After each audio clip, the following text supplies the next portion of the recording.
अगर आपको बेगुनाह होते हुए भी किसी ने गुनहगार मान लिया हो, तो आप उस दर्द को समझ सकते हैं।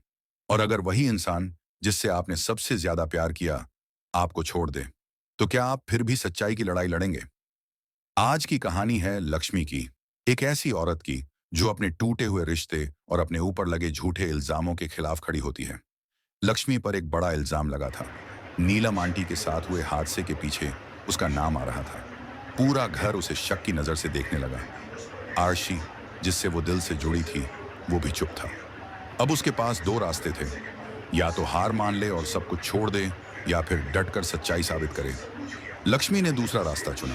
लक्ष्मी ने अपने चेहरे को ढक लिया, अपना नाम छुपा लिया और एक नौकरानी के रूप में दोबारा आरशी के घर में कदम रखा। उसका मकसद साफ था, सच को सामने लाना और खुद को बेगुनाह साबित करना। कुछ दिन पहले उसे एक अधूरी सीसीटीवी फुटेज मिली थी, जिसमें उसे महसूस हुआ कि कुछ गड़बड़ है। नीलम पर हमला करने वाला इंसान वह नहीं थी, पर कौन था? अब उसे पूरी रिकॉर्डिंग चाहिए थी। वह चुपचाप दिन रात घर में इधर उधर ढूंढने लगी। ऑफिस की अलमारी, स्टोर रूम, यहाँ तक कि पुराने डीवीआर तक। कोई उस पर ध्यान नहीं दे रहा था, क्योंकि वह अब कोई और बनकर रह रही थी। फिर एक दिन उसे वो मिल गया जो उसे चाहिए था, पूरी सीटीआर रिकॉर्डिंग। वीडियो में साफ दिखाई दे रहा था कि हमला करने वाली कोई और थी, और वो थी मलिष्का। लक्ष्मी ने जैसे ही वो फुटेज हाथ में लेकर बाहर निकलने की कोशिश की, उसे किसी की नजरों का एहसास हुआ। वो था ऋषि। तुम लक्ष्मी? वो हैरान था।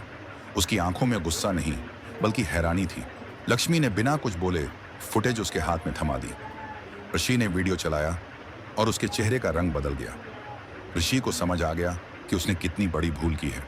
जिस पर उसे सबसे ज्यादा भरोसा करना चाहिए था, उसी पर उसने सबसे पहले शक किया था। अब वक्त था मलिष्का का पर्दाफाश करने का। लक्ष्मी ने सभी घर वालों को इकट्ठा किया और वीडियो सबके सामने चला दिया। सब दंग रह गए। नीलम तक को यकीन नहीं हुआ कि जिसे वो बेटी मानती थी, वो उनकी दुश्मन बन गई। आरशी ने एक पल की भी देरी नहीं की। उसने मलिष्का को पकड़कर घर से बाहर कर दिया। तुमने मेरी माँ को नुकसान पहुंचाया, लक्ष्मी को बदनाम किया और मेरी बेटी को खतरे में डाला। अब तुम्हारे लिए जगह सिर्फ जेल में है।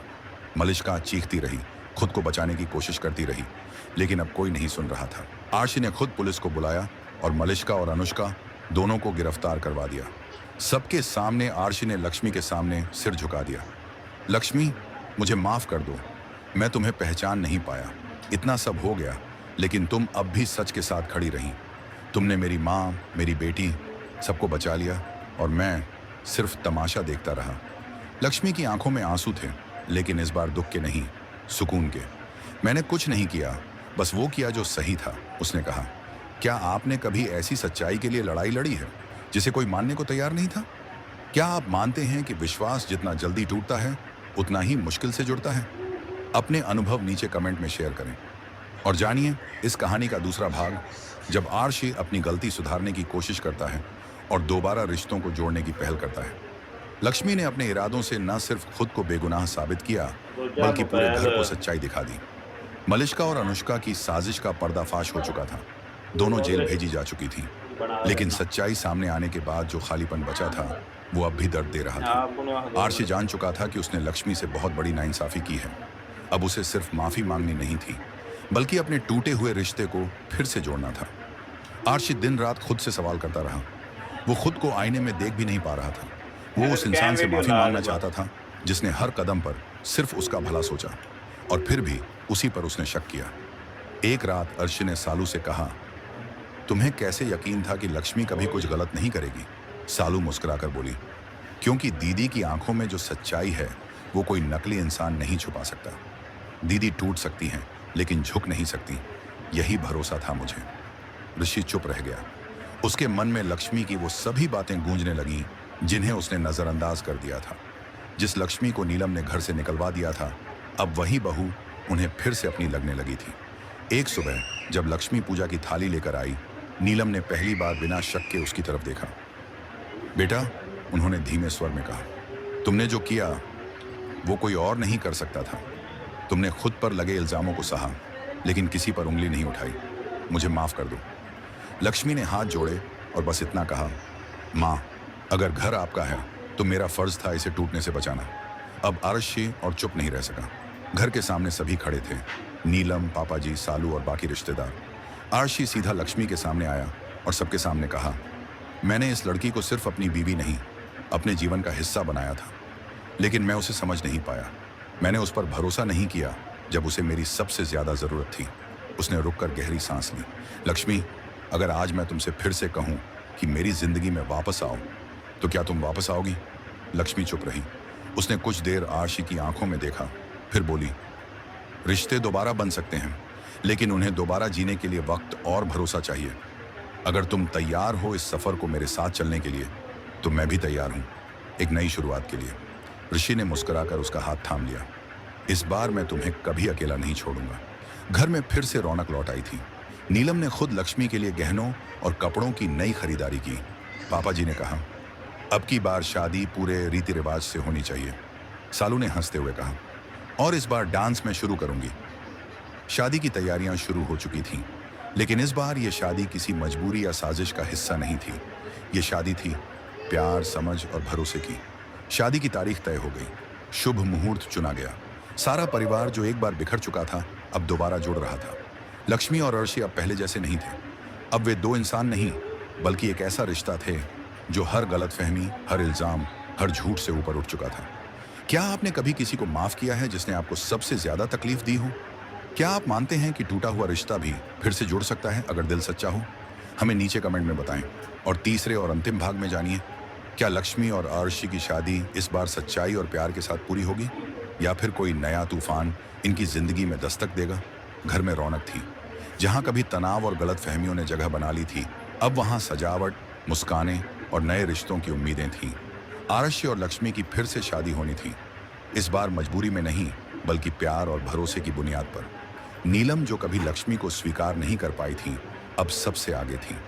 इस बार मेरी बहू को दुल्हन बनते देखना मेरी सबसे बड़ी खुशी है, उन्होंने मुस्कुराते हुए कहा। घर के हर कोने में मिठाइयों की खुशबू, संगीत की गूंज और रिश्तेदारों की हंसी गूंज रही थी। अर्शी और लक्ष्मी दोनों थोड़े भावुक थे। वो सब कुछ याद आ रहा था जो उन्होंने एक दूसरे के खिलाफ सहा था और जो अब उन्हें एक कर रहा था। लक्ष्मी ने एक दिन सालू से कहा, कभी नहीं सोचा था कि मैं इस घर में दोबारा दुल्हन बनकर लौटूंगी। सालू बोली, तुम्हारा लौटना तय था दीदी, क्योंकि सच्चाई लौटती नहीं, वापस लाया जाता है। शादी के एक दिन पहले एक खबर आई, मलिश्का जेल से जमानत पर छूट चुकी थी। आरशी ने बात को हल्के में लिया। अब वो कुछ नहीं कर सकती, उसने कहा, लेकिन लक्ष्मी की आंखों में हल्का सा डर था। वो जानती थी कि जब किसी का दिल झड़ से भर जाए तो वो कुछ भी कर सकता है। लक्ष्मीलाल जोड़े में तैयार थी। उसके चेहरे पर शांति थी, लेकिन दिल में हल्की सी घबराहट भी। आरशी तैयार होकर जैसे ही मंडप की ओर बढ़ा, उसके कदम ठिठक गए। दरवाजे पर मलिश्का खड़ी थी। इतना आसान नहीं है आरशी, तुम मुझे ऐसे नहीं भुला सकते, राशि ने सख्त स्वर में कहा। तुम्हारे लिए अब इस घर में और मेरी जिंदगी में कोई जगह नहीं बची। मलिश्का ने गुस्से में जवाब दिया, अगर मुझे तुम नहीं मिले तो मैं तुम्हारा चैन भी छीन लूंगी। मलिश्का ने अचानक पर्स से चाकू निकाल लिया। लोगों की चीखें निकल पड़ी, लेकिन लक्ष्मी बिल्कुल नहीं डरी। वो सीधी मलिश्का के सामने खड़ी हो गई और कहा, अगर तुम्हें लगता है कि मुझे मारकर तुम जीत जाओगी तो मार दो, पर याद रखना, तुम मेरे शरीर को हरा सकती हो, मेरी सच्चाई को नहीं। मलिश्का कांपने लगी। पुलिस समय पर पहुंच गई और उसे दोबारा हिरासत में ले लिया। इस बार सब कुछ खत्म हो चुका था।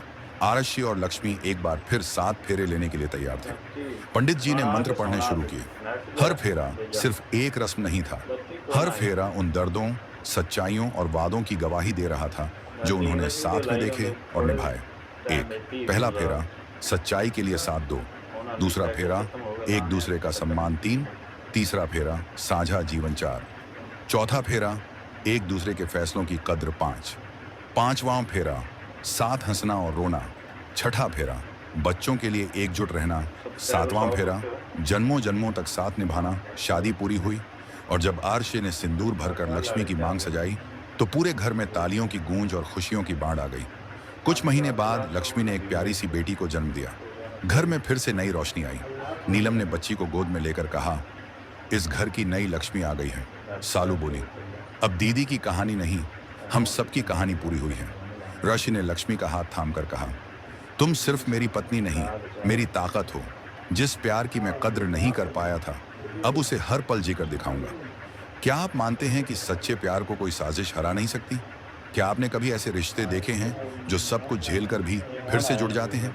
कमेंट करें, अपने अनुभव बताएं और अगर आप चाहते हैं भाग्य लक्ष्मी का अगला सीजन आए तो हमसे जुड़े रहें।